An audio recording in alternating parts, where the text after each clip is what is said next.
नमस्कार दोस्तों, आप सभी का स्वागत है आपके अपने YouTube channel air force exam paper में। दोस्तों, इस वीडियो में हम लोग एयरफोर्स बायोग्रुप के लिए लागा के प्रैक्टिस सेट को यहाँ पर सॉल्व करेंगे और ये आज का प्रैक्टिस सेट नंबर 9 है। अगर आप लोगों ने इससे पहले के प्रैक्टिस सेट सॉल्व नहीं किए हैं तो आप लोग उनको भी सॉल्व कर लीजिएगा, ठीक है। तो स्टार्ट करते हैं यहाँ पर प्रश्न नंबर 1 से। किस धनराशि का 5/12 भाग 100 रुपये के 3 सहित 3/4 भाग के समान है। फिर से पढ़िएगा एक बार क्या लिखा हुआ है। किस धनराशि का 5/12 भाग 100 रुपये के और लिखा है 3/4 भाग के समान है। देखिए यहाँ पर भाषा थोड़ी सही से लिखी है, ठीक है।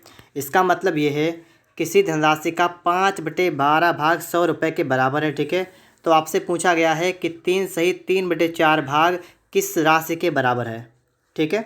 तो यहाँ पर हम लोग सवाल को कैसे सॉल्व करेंगे, हम यहाँ पर नोट करेंगे 5/12 भाग और ये जो है ये बराबर है 100 रुपये के, ठीक है। 100 रुपये के ये बराबर है और आपको निकालना क्या, आपको निकालना है 3 सहित 3/4 भाग। तो आप यहाँ पर क्या करेंगे, आप लोग यहाँ पर एक यूनिट की वैल्यू निकालेगा एक की, ठीक। कितनी निकलेगी, देखिए 100 गुणा में करेंगे 12 बटा में कर देंगे 5, ठीक है। तो ये एक यूनिट की वैल्यू आ जाएगी इतने रुपए, ठीक है। एक कितने आ जाएगी। अब आपको निकालना कि आपको निकालना है 3 सहित 3/4 भाग की।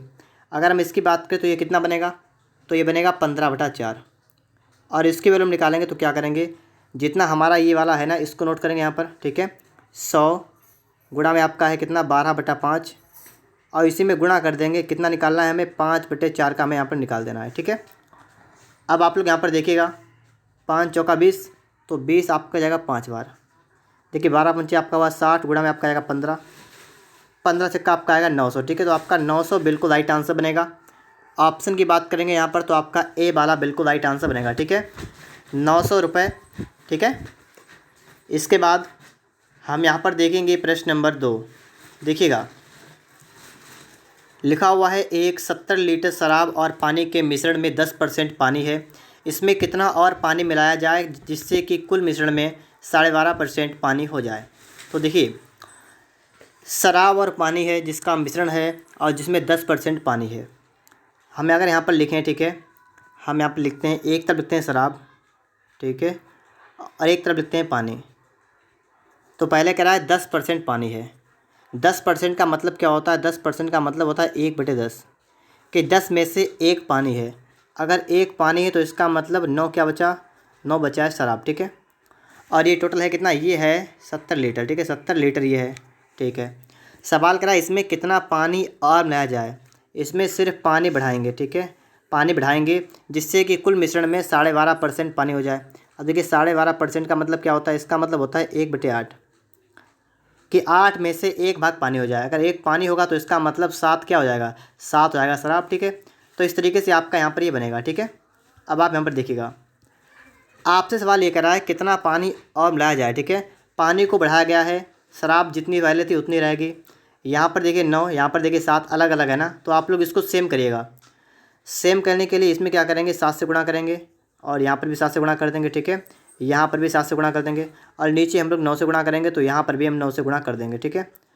तो ये आपका यहाँ पर बनेगा कितना, ये देखिएगा आपका ऊपर कितना हो गया है, आपका हो गया है 7/63 देखिएगा आपका हो गया 63/7 ऊपर हो गया है और नीचे कितना हो गया 63 और अनुपात में आपका हो गया 9।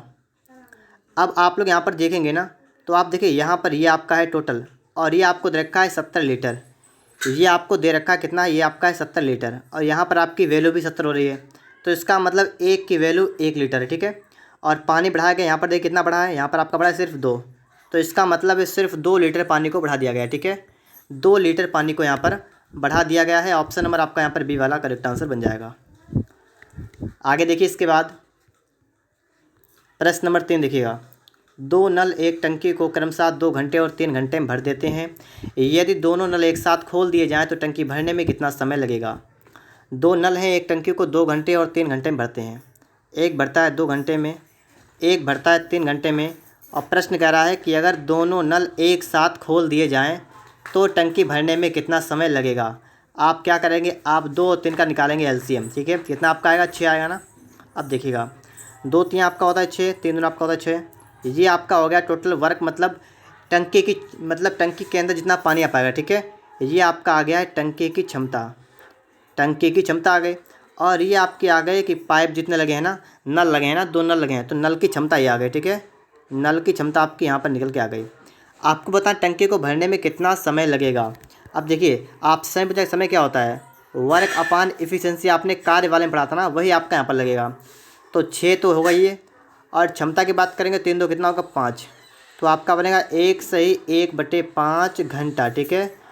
ठीक है दोस्तों, 1 घंटा पूरा पूरा और उसके साथ में 1/5 घंटा और, तो आपका आ जाएगा 1 घंटा 12 मिनट आपका यहाँ पर निकल के आ जाएगा। ऑप्शन नंबर आपका यहाँ पर सी वाला बिल्कुल राइट आंसर होगा, ठीक है।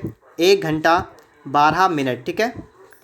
इसके बाद आप लोग यहाँ पर देखेंगे प्रश्न नंबर आपके लिए आ चुका है 4 नंबर, और यहाँ पर आपका सवाल करा है कि 311 की पावर है 51 और गुणा में आपका है 25 की पावर 36 का इकाई का अंक क्या है, ठीक है।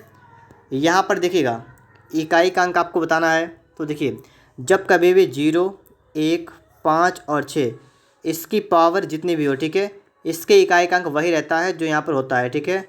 तो आप समझिएगा यहाँ पर आपका 1 है तो 1 रहेगा, यहाँ पर 5 है तो आपका 5 रहेगा, गुणा कर देंगे तो कितना आ जाएगा 5, तो 5 आपका यहाँ पर बिल्कुल राइट आंसर बनेगा, ठीक है। ऑप्शन नंबर आपका यहाँ पर सी वाला बिल्कुल राइट आंसर बनेगा 5, ठीक है। यहाँ पर आप लोग देखिएगा लिखा है 22.5 मीटर प्रति सेकेंड की गति से जा रही 50 मिनट में कितने किलोमीटर दूरी तय करेगी एक रेलगाड़ी, ठीक है। कितने किलोमीटर की दूरी तय करेगी आपको बताना है। दूरी के लिए क्या होता है सूत्र, चाल गुणा में होता है समय। देखिएगा चाल कितनी है 22.5 मीटर प्रति सेकेंड, लिखेंगे 22.5।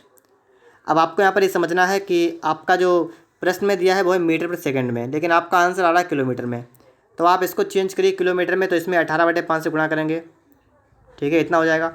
अब समय की बात करेंगे, समय लगता है 50 मिनट, समय को घंटे में चेंज करेंगे तो 50 में हम लोग 60 से भाग कर देंगे तो हमारा घंटे में निकल के आ जाएगा, ठीक है। तो आपका कुल मिलाकर इतना हो जाएगा, ठीक है।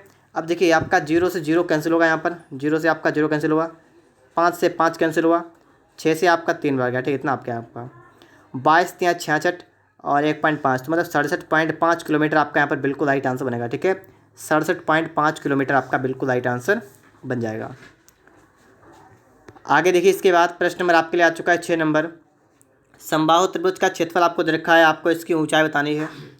देखिए समबाहु त्रिभुज के क्षेत्रफल का फार्मूला क्या होता है, सबसे पहले आप इसको लिख लीजिएगा, √3/4 गुणा में आपका भुजा स्क्वायर, आपको दे रखा है 36√3, ठीक है। इसको हम हल करेंगे, √3 आपका कैंसिल होगा, आपका आ जाएगा a² बराबर, और 36 गुणा में आपका आएगा 4, दोनों तरफ लगाएंगे रूट, ठीक है, इस तरीके से लगा देंगे तो a आपका निकल के आएगा 6 गुणा में आएगा 2, कितना आएगा 12। देखिए आपने यहाँ पर भुजा निकाल दिया, ठीक है। अब आपको क्या निकालना है, आपको निकालना है ऊंचाई। ऊंचाई निकालने के लिए क्या होता है फार्मूला, ऊंचाई के लिए आपका फार्मूला होता है √3/2 होता है इंटू a, ये होता है, ठीक है। देखिए √3/2 गुणा में कर देंगे 12, तो 2 से आप कट जाएगा, आपका 6 आएगा, यहाँ पर कितना आएगा 6√2, ठीक है, 6√3, तो 6√3 आपका बिल्कुल राइट आंसर बनेगा। ऑप्शन नंबर आपका यहाँ पर बी वाला बन जाएगा, ठीक है। 6√3 आपका बिल्कुल राइट आंसर बन जाएगा। यहाँ पर आप देखिएगा प्रश्न नंबर आपके लिए है 7 नंबर, और लिखा है कि एक व्यक्ति की संपत्ति के अपने 3/5 भाग के 2/5 भाग को 12,000 रुपये में बेचता है, उस संपत्ति की कीमत कितनी है। एक व्यक्ति किसी संपत्ति के अपने 3/5 भाग के 1/5, मतलब कहने का मतलब ये है कि आपको संपत्ति नहीं पता है, आपने मान लिया कि उसकी संपत्ति 100 रुपये। अब क्या करता है वो अपने संपत्ति का 3/5 भाग, और इसका भी कितना, इसका 2/5 भाग को 12,000 बेचता है, इसको बेचता है वो 12,000 रुपये में, ठीक है। प्रश्न आपसे ये कह रहा है, देखिए 3 दूना कितना होता है 6, तो 6 से आपका 2 बार जाएगा, ठीक है, 12 हो गया। एक्स कितना आपका आएगा 25, तो आप 25 गुणा कर देंगे इसमें किसमें 2000 में, तो आपका कितना आएगा, आपका आएगा 50 और आपके 3 0, तो इस तरीके से आपका यहाँ पर आएगा 50,000 रुपये, ठीक है। ऑप्शन नंबर आपका यहाँ पर बी वाला बनेगा 50,000 रुपये। यहाँ पर आप देखिएगा प्रश्न नंबर आपके लिए आ चुका है 8 नंबर। यदि एक दुकानदार अपने सामान पर उसके क्रय मूल्य से 60% अधिक अंकित करता है और 30% की छूट देता है तो उसका लाभ या हानि परसेंटेज ज्ञात कीजिए। देखिए क्या करता है, क्रय मूल्य से 60% अधिक अंकित करता है। देखिए क्रय मूल्य, और अगर हम बात करें विक्रय मतलब अंकित मूल्य की और विक्रय मूल्य की बात करें, तो प्रश्न कह रहा है कि क्रय मूल्य से 60% अधिक अंकित करता है ना, क्रैमूल अगर आपने मान लिया कि 100 रुपये है तो अंकित कितना करेगा 60% ज़्यादा। तो 60% ज़्यादा मतलब 160 इसने अंकित कर दिया। अब क्या हुआ 30% की छूट देता है। छूट किस पे था, छूट दी जाती है हमेशा MP पर, तो इस पर 30% की छूट दे दी। तो 30% कितना होगा 16×3 = 48, तो इस पर 48 की जगह छूट, तो इससे माइनस कर देंगे, कितना बचेगा आपका, तो आपका बचेगा 112। तो इसका मतलब है कि 112 में उसने बेच दिया, ठीक है। 100 में ख़रीदा था, उस पर अंकित किया 160 और बेच दिया 112 में। आपसे कहा है कि उसका लाभ या हानि ज्ञात कीजिए। अब आप बताइएगा 100 की चीज़ 112 में आपने बेच दी, आपको लाभ होगा ना, और 12% का यहाँ पर आपको बन जाएगा लाभ। तो ऑप्शन की बात करेंगे तो आपका ए वाला बनेगा, ठीक है। 12% का आपको यहाँ पर लाभ हो जाएगा, ठीक है। 12% का क्या हो जाएगा, लाभ। आगे देखिए इसके बाद प्रश्न नंबर आपके लिए है 9 नंबर, कार गैरेज। तो हवाई जहाज़ के लिए आपका यहाँ पर क्या आएगा, जैसे आप जानते हैं कि कार को जहाँ पर हम लोग खड़ा करते हैं वहाँ क्या कहते हैं, उसे कहते हैं गैरेज। इसी तरीके से हवाई जहाज़ को जहाँ पर खड़ा करते हैं उसको क्या कहते हैं, तो उसको कहते हैं हैंगर, ठीक है। तो आप इसको याद रखिएगा, हवाई जहाज़ के लिए आपका क्या आएगा, हैंगर आएगा। यहाँ पर आप देखिएगा इस प्रश्न को आप लोग अपने आप लगाएंगे और इसका आंसर हमें कमेंट बॉक्स में बता देंगे, ठीक है, कि इसका राइट आंसर आपका क्या है। अपने आप इस सवाल को आप लगाइएगा और वीडियो के लास्ट में अपना स्कोर भी हमें कमेंट बॉक्स में बता दीजिएगा। यहाँ पर देखिएगा प्रश्न कह रहा है किरण के लिए JJQBM लिखते हैं, तो जावेद के लिए क्या लिखेंगे। किरण को लिखते हैं इस तरीके से, हम इसको नोट करते हैं यहाँ पर KIRAN, और इसको क्या लिखते हैं, इसको लिखते हैं JJQBM। तो यहाँ पर आप देखेंगे K होता है 11 पर, I होता है 9 पर, R होता है 18 पर, और A होता है 1 पर, N होता है 14 पर, और J होता है 10 पर। तो 10 की होता है 17 पर, B होता है कितने पर, 2 पर, और M होता है 13 पर। यहाँ से आप यहाँ पर आए तो क्या किया, माइनस का किया यहाँ पर, और यहाँ से यहाँ पर आए तो क्या किया, प्लस का क्या है। आगे देखेंगे यहाँ से यहाँ पर आए तो एक माइनस का क्या है, और आगे देखें तो एक प्लस का क्या है, और यहाँ से यहाँ पर आए तो एक माइनस का क्या है। मतलब कहने का मतलब है एक कम एक ज़्यादा। इस तरीके से आपकी सीरीज़ चल रही है। यहाँ पर लिखेंगे जावेद, JAVED। पहले तो आपको एक कम करना है, फिर एक बढ़ाना है, फिर एक कम करना है, फिर एक बढ़ाना है, फिर एक कम करना है। देखिए J होता है 10 पर, 10 से एक गया आपका बचेगा 9, और 9 पर आता है क्या, I, तो आपका I आएगा। फिर देखिए एक होता है 1 1 2, आपका आ गया B, तो आपका B आ गया। फिर B होता है 2 पर, 2 से एक गया 1, आपका आएगा A, तो IBA, 2 जगह B है, ठीक है। E होता है 5 1 6 पर आएगा F। अब देखिए आप लोग यहाँ पर आपका ऑप्शन नंबर यहाँ पर C वाला बनेगा, ठीक है दोस्तों। ऑप्शन नंबर आपका यहाँ पर C वाला बिल्कुल राइट आंसर बनेगा। अगर आप सभी को वीडियो अच्छा लग रहा है तो आप लोग वीडियो को लाइक और चैनल को सब्सक्राइब जरूर करिएगा। चलते हैं इसके बाद प्रश्न नंबर 12 पर। यहाँ पर देखेंगे प्रश्न कह रहा है कि अरुण ने कहा यह लड़की मेरी माँ के पोते की पत्नी है। अरुण से उस लड़की का क्या संबंध है। अरुण ने क्या कहा है, देखिए अरुण कहता है कि यह लड़की, किसी लड़की के बारे में, ठीक है, कोई लड़की है उसके बारे में कहता है अरुण कि यह लड़की जो है मेरी माँ के पोते की पत्नी है। मेरी माँ के पोते, देखिए देखिए मेरी माँ हो गई, ठीक है, और बात की मेरी माँ और के पोते, इसका मतलब क्या है, ये जो इसकी जो मेरी माँ के पोते, इसका मतलब क्या हुआ, ये जो होगा वो अरुण का कौन होगा, लड़का होगा, अरुण का पुत्र होगा जो, ठीक है। ये इसका कौन होगा, ये होगा पुत्र, ठीक। इस तरीके से दोस्तों आप यहाँ पर समझिएगा। तो ये कौन हुआ, ये पुत्र है, ठीक है, अरुण का पुत्र है, और कह रहा है कि पोते की पत्नी है, और लड़की क्या, ये पत्नी है इसकी, ये पत्नी है। अब आपको बताना है अरुण से लड़की का संबंध है। अरुण जो है लड़के का कौन है, तो अरुण जो है ये पुत्र, मतलब इसका ये तो पिता है, लड़के का होना, लड़के का होगा ससुर, ठीक है। तो आपका डी वाला बनेगा यहाँ पर, ससुर आपका यहाँ पर बिल्कुल राइट आंसर बनेगा। यहाँ पर आप देखेंगे 15 31 64 131 आगे आपको बताना है, हम इसको यहाँ पर नोट करते हैं, ठीक है। 15 31 64 131 आगे क्या आएगा, देखिए 15 से हम गए 30 पर, तो यहाँ पर हम क्या क्या कर सकते हैं, आपको यहाँ पर दिख रहा है ये डबल के करीब है ना, डबल, तो 15 का डबल क्या हो गया 30, एक जोड़ा हो गया 31, बिल्कुल सही है, ठीक है। 31 का डबल क्या हो गया 62, दो जोड़ा हो गया 64, ये भी सही है। 62 का डबल क्या, कितना हो गया 128, 128 में कितना जोड़ा 3, 31 हो गया, ठीक, बिल्कुल सही है। और यहाँ पर कितना करेंगे, डबल करके 4 जोड़ देंगे, देखिए 2 1 2, 4 2 26, और 4 जोड़ देंगे, कितना आपका हो जाएगा, ये आपका बन जाएगा 266, ठीक है। 266 आपका यहाँ पर बिल्कुल राइट आंसर बनेगा। यहाँ पर देखिएगा 14 नंबर आपके लिखा हुआ है कि यहाँ पर आपको बताना है भिन्न कौन सा है, ठीक है। बेमेल को ज्ञात कीजिए, बेमेल कौन सा है, देखिएगा आप लोग सही से यहाँ पर देख लीजिएगा, बेमेल की बात यहाँ पर की गई है। तो पहले वाले ऑप्शन को देखेंगे, यहाँ पर आपको दिख रहा है ए, यहाँ पर दिख रहा है आपको यू, यहाँ पर दिख रहा है आपको ई, और इसमें आपको कोई भी आपको वावेल नहीं दिख रहा है, ठीक है।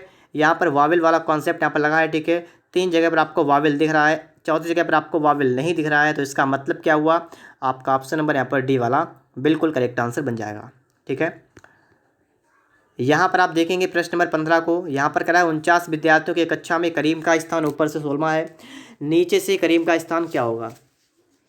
इस तरीके से एक लाइन है, ठीक है, जिसमें 49 लोग हैं, इसमें से करीम का स्थान ऊपर 16वां है, ऊपर से 16 नंबर पर करीम है, तो नीचे से ये नंबर कौन सा होगा, ये आपसे पूछा गया है। फार्मूला आपका होता है टी बराबर एल प्लस आर माइनस 1, ये होता है टोटल बराबर एल प्लस आर माइनस 1 होता है, ठीक है। टी होता है आपका 49 आपको दिया है, लेफ्ट से आपका नंबर है तो आप इसको कह लेंगे कितना, आप कह लेंगे इसको कितना 16 नंबर है। राइट से आपको यहाँ पर निकाल देना है तो आप लिखेंगे आर माइनस कर देंगे 1। देखिए 49 बराबर 16 से गया 15 और प्लस का आर हो गया, 49 से 15 गया कितना बचेगा आपका, 49 से गया 15 आपका बचेगा बराबर आर, तो 9 से 5 गया 4 और 3 और आपका हो गया आर, ठीक है। 34वां नंबर आपका यहाँ पर निकल के आ चुका है। फिर से आप एक बार देखिएगा इसको क्या आपका है 34 जगह ना, ठीक है, सही है, कोई दिक्कत नहीं। यहाँ पर इनमें से कोई नहीं वाला आपका राइट आंसर बनेगा, ठीक है, इनमें से कोई नहीं। यहाँ पर देखिएगा, यहाँ पर आपका क्या है, यहाँ पर निम्नलिखित प्रश्न में दिए गए विकल्पों में प्रश्न चिन्ह के स्थान पर क्या आएगा, तो आपको फटाफट से यहाँ पर सोच लेना है, ठीक है। तो वीडियो को पॉज करके पहले आप लोग इसको सोच सकते हैं, ठीक है। तो फटाफट से आप लोग यहाँ पर इसको सोचिएगा, इसके लिए राइट आंसर आपका यहाँ पर क्या होने वाला है। तो देखते हैं, यहाँ पर देखिएगा, आपको यहाँ पर देखना है कि ये वाला 19 कैसे आया है, ये वाला आपका 13 कैसे आया है, और उसी प्रकार से आपका आ जाएगा, ठीक है। तो देखिए अगर हम 3 और 4 गुणा कर दें तो कितना आएगा 12, और 12 में अगर हम 7 जोड़ें कितना आपका आएगा 19, बिल्कुल सही है। अगर यहाँ पर इसकी गुणा कर दें 5 दूना 10 और 10 में अगर हम 3 जोड़े 13 आ जाएगा, बिल्कुल सही है। तो 8 चौका कितना 32, 32 में 3 जोड़े कितना आपका आएगा 35, तो 35 आपका बिल्कुल राइट आंसर बनेगा। ऑप्शन नंबर आपका यहाँ पर ए वाला बन जाएगा, ठीक है। कितना बनेगा 35 मतलब 35, ठीक है। आगे देखिए इसके बाद प्रश्न नंबर 16 के बाद 17 को, ठीक है। तो यहाँ पर आप देखेंगे 17 नंबर आपके लिए आ चुका है, ठीक है, और ठीक कोई दिक्कत वाली बात नहीं। यहाँ पर हमें दिख रहा है प्रश्न पूरा और आंसर आपके लिखे हैं, ठीक है। यहाँ पर देखिए आप लोग स्टार्टिंग सवाल से करेंगे, लिखा है बिंदु ए से बिंदु बी पर पहुँचने के लिए पूर्व दिशा में 3 किलोमीटर चलता है, एक आदमी है, तो एक आदमी पूरब की तरफ 3 किलोमीटर गया सबसे पहले, ठीक है। ए से इसने स्टार्टिंग किया है और बी की ओर जा रहा है, फिर क्या किया बाईं ओर मुड़कर, अब बताइए बाईं ओर किधर होगा, बाईं ओर नीचे या ऊपर, तो बाईं होगा ऊपर, ठीक है, तो ऊपर मुड़ेगा। और लिखा है सी तक पहुंचने के लिए, ये ऊपर मुड़ा, और मान लीजिए यहाँ पर सी, तो सी तक पहुंचने के लिए क्या हुआ कि उतनी दूरी का 3 गुना चला, उतनी दूरी का 3 गुना, कितनी दूरी का, जो इससे पहले चल चुका था ना 3, उसका 3 गुना चला, ठीक है। तो इसका ये चला 9, पुनः बाईं ओर मुड़कर, अब बाएं मुड़ेगा कितना मुड़ेगा बाएं, तो बाएं मुड़ेगा इस तरफ, ठीक है। और ए और बी के बीच की दूरी का 5 गुना तय करता है, अब करता है 5 गुना तय, मतलब 15 चलता है, 15, तो 15 का मतलब अब यहाँ पर आ गया, ठीक है, 15 चल गया। देखिए बात को समझते रहिएगा। और लिखा है कि बताएं कि उसके प्रारंभिक बिंदु और गंतव्य स्थान के बीच कम से कम दूरी कितनी है, तो मतलब यहाँ पर अब ये बी पर आ गया, ठीक है, इतना चलने के बाद। अब आपको बताना है कि इसके बीच की दूरी कितनी है, ये वाली दूरी कितनी है आपको बताना है, ठीक है। तो कैसे निकालेंगे, हम यहाँ से इसको इस तरीके से बनाएंगे एक त्रिभुज, ठीक है। अब आप यहाँ पर देखिएगा, ये तो आपके 9 हो गए, और ये जब 3 है ना आपकी, जब ये वाले 3 है ना, तो ये वाले आपके कितनी हो गई, अगर ये वाले 3 है तो ये वाले आपकी हो गई 12। अब आपको निकालना है यहाँ से कर्ण, तो कर्ण क्या होगा अंडर रूट लंब स्क्वायर आधा स्क्वायर, तो 12 का स्क्वायर प्लस का 9 का स्क्वायर, 12 का होता है 144, 9 का होता है 81, कितना आपका बनेगा बताइएगा, 8 4 1 5, 8 4 12 का 2 हाथ से लगा 1 2, तो कितना हो गया ये आपका हो जाएगा 15 15 225, ठीक है। तो आपका 15 किलोमीटर आएगा ऑप्शन नंबर सी वाले में, ठीक है दोस्तों। ऑप्शन नंबर आपका यहाँ पर सी वाला बिल्कुल राइट आंसर बन जाएगा। यहाँ पर आप देखिएगा, आपको सभी को दिख रहा होगा, ठीक है, ये आपका इस तरीके से आपका ब्रैकेट बंद है, ठीक है, इस तरीके से आपका यहाँ पर है। अब आपको यह बताना है कि इसके आगे आपका किस टाइप से आने वाला है, वो आपको बताना है। अगर आप यहाँ पर पहले वाले को दूसरे वाले से अगर आप पहले वाले को मिलान करेंगे तो आपको यहाँ पर दिख जाएगा, यहाँ पर हम दर्पण रखते हैं यहाँ पर इस तरीके से, तो आपको दिखाएगा बिल्कुल विपरीत जा रहा है, ठीक है, बिल्कुल उलट रहा है, विपरीत जा रहा है ना, तो वैसा ही आप यहाँ पर कर दीजिएगा। यहाँ पर करेंगे तो आपके 2 चिन्ह तो इधर आएंगे, तो देख लीजिए कहाँ पर है आपके, यहाँ पर है ना इधर में, तो आपका बी वाला बनेगा, ठीक है। ऑप्शन नंबर आपका यहाँ पर बी वाला बन जाएगा, ठीक है दोस्तों। यहाँ पर आप देखेंगे, यहाँ पर आपको साफ नहीं दिख रहा होगा, यहाँ पर देखिए ये कट का निशान लगा है, ये माइनस का यहाँ पर है, यहाँ पर कट का निशान है, यहाँ पर आपका माइनस का है, और नीचे तो आपको दिख रहा होगा, ठीक। अब आप बताएगा यहाँ पर, अगर आप यहाँ पर सही से देखें तो आप समझ जाएंगे कि पहले वाले में अब जब यहाँ से यहाँ पर आ रहे हैं ना, तो आपका जो चिन्ह है, जो आपका यहाँ पर चिन्ह लगा हुआ है ना माइनस वाला चिन्ह, माइनस वाला एक साइड में ही रहता है, और ये वाला चिन्ह आपका उठ के यहाँ पर आता है बीच में, ठीक है, पहली बार। फिर जब यहाँ से यहाँ पर गए तो क्या हुआ, तो ये वाला चिन्ह आपका जो माइनस वाला है ना वो आपका आ गया बीच में, जो आपका माइनस वाला चिन्ह ना वो उठ के आ गया बीच में, और आपका जो गुणा वाला था वो वहीं पर था। फिर जब आप यहाँ से यहाँ पर जाएंगे, अब आपका गुणा वाला आएगा और नीचे आएगा ना, तो आप और नीचे आएगा तो आपका गुणा वाला यहाँ पर आ जाएगा, और माइनस वाला वहीं पर रहेगा, क्योंकि एक बढ़ता है एक सेम रहता है, तो यहाँ पर आपका ए वाला बनेगा। ठीक है दोस्तों, ऑप्शन नंबर आपका यहाँ पर ए वाला बिल्कुल राइट आंसर बन जाएगा। यहाँ पर देखेंगे WMND, इनमें से आपका कौन सा विषम है, तो जरा आप सही से देखिएगा इसको, तो आपका कौन सा बनेगा, ऑप्शन नंबर आपका डी वाला बनेगा। कैसे बनेगा, डी आपका एक वंद आकृति होती है, बकाया सभी आपकी एक खुली आकृतियाँ हैं। ठीक है, तो आपका यहाँ पर डी वाला बन जाएगा। यहाँ पर आप देखेंगे, ठीक है, तो यहाँ पर आप देखिएगा जो आपका ये प्रश्न लिखा हुआ है, ठीक है, इसको आप देखिएगा, ये आपका कागज़ मोड़ने वाला प्रश्न आपका है। ठीक है, तो आप इसको देखेंगे, जब आप इसको यहाँ से मोड़ेंगे और इसको यहाँ से मोड़ना आपको है। ठीक है, आप जब इसको मोड़ेंगे ना, तो मोड़ेंगे तो आपका इस तरीके से बनेगा, और यहाँ पर आपका इस तरीके से बनेगा, और यही आपका ऊपर बनेगा। ठीक, इस तरीके से आपका बन जाएगा। तो कुल मिलाकर बात ये बनी कि आपका यहाँ पर ए वाला बनेगा। ठीक है दोस्तों, ऑप्शन नंबर आपका यहाँ पर ए वाला बिल्कुल राइट आंसर बन जाएगा। इस तरीके से आपका यहाँ पर जो चित्र है रेडी हो जाएगा। ठीक है, यहाँ पर देखिए आपको बताना है वाटर इमेज, और वाटर की ही आपको वाटर इमेज आपको बता देनी है। यहाँ पर आपका लगेगा दर्पण, और उल्टा कर देंगे इसको उल्टा। देखिए जब इसको उल्टा करेंगे ना, तो उल्टा करने पर आपका आर इधर नहीं आएगा ना, तो ये तो गलत हो गया आपका। आपके पास 3 ऑप्शन बचे, आपका टी जो है वो आपका टी है और आर है, ये सब उल्टे होंगे, तो ये भी गलत, ये भी गलत, तो आपका ये बनेगा। ठीक है, ऑप्शन में आपका यहाँ पर डी वाला बन जाएगा। ठीक है, यहाँ पर आप देखिएगा प्रश्न आपके लिए आ चुका है। ठीक है, लिखा हुआ है कि, और क्या लिखा है, ऑरिनोथोलॉजी। ठीक है, और का विज्ञान है, मतलब ऑरिनो, और क्या लिखा है, ओरिनिथोलॉजी। ठीक है, ऑरिनिथोलॉजी आपका लिखा हुआ है, ये किसका अध्ययन है। ठीक है, आपको बताना है, तो ये किसका है, पक्षियों का है। ठीक है, पक्षियों का अध्ययन है, तो ऑप्शन नंबर आपका यहाँ पर ए वाला बनेगा। यहाँ पर देखिए जापान की मुद्रा क्या है, आपके एग्जाम में मुद्रा वगैरह राजधानी वगैरह पूछी जाती हैं, तो जापान की मुद्रा क्या है, तो येन है जापान की मुद्रा। ठीक है, येन जापान की मुद्रा क्या है, येन। आप लोग हमें कमेंट बॉक्स में जापान की राजधानी बता दीजिएगा। ठीक है, आगे देखिए यहाँ पर लौह पुरुष कौन है, लौह पुरुष, भारत के लौह पुरुष के नाम से जाने जाते हैं सरदार वल्लभ भाई पटेल। ऑप्शन नंबर आपका यहाँ पर ए वाला बनेगा। ठीक है, सरदार वल्लभ भाई पटेल आप जो हैं, ये जो लौह पुरुष के नाम से, लौह पुरुष के नाम से जाने जाते हैं। पुलिकट झील कहाँ है, पुलिकट झील कहाँ है, तमिलनाडु में पुलिकट झील। ठीक है, तो ऑप्शन नंबर आपका यहाँ पर ए वाला बनेगा, तमिलनाडु में है पुलिकट झील। यहाँ पर देखिए अग्निशामक में कौन सी गैस प्रयोग होती है, अग्निशामक में तो कौन सी होती है, अगर अग्निशामक की बात की जाएगी तो कार्बन डाइऑक्साइड CO2 जो आपकी गैस है ना, ये अग्निशामक के लिए होती है। ठीक है, CO2, तो ऑप्शन नंबर आपका यहाँ पर सी वाला बिल्कुल राइट आंसर बनेगा। ठीक है, CO2। यहाँ पर देखिएगा आप लोग, गंगा का स्रोत किसको माना जाता है, गंगा का स्रोत, तो गंगा का स्रोत है गोमुख। ठीक है, गोमुख क्या है, गंगा का स्रोत है गोमुख। यहाँ पर देखिएगा शब्द संक्षेप, PSLV से यहाँ से क्या है, PSLV, और एक होता है GSLV। तो PSLV का मतलब होता है पोलर सैटेलाइट लॉन्च व्हीकल। ठीक है, पोलर सैटेलाइट लॉन्च व्हीकल। और इसके बाद आपका लास्ट क्वेश्चन, भारतीय रिजर्व बैंक के लेखा वर्ष की अवधि क्या है, भारतीय रिजर्व बैंक के लेखा अवधि की लेखा वर्ष की अवधि क्या है, तो इसकी है जुलाई से लेकर जून तक। ठीक है, 1 जुलाई से लेकर और 30 जून तक। ठीक है दोस्तों, इस तरीके से यहाँ पर जो है आपका पूरा मॉक टेस्ट सॉल्व हो चुका है। अगर आप सभी को मॉक टेस्ट अच्छा लगा है तो आप लोग वीडियो को लाइक और चैनल को सब्सक्राइब ज़रूर करिएगा। अगर आपको इसकी PDF चाहिए तो इसकी PDF आपको टेलीग्राम पर मिल जाएगी।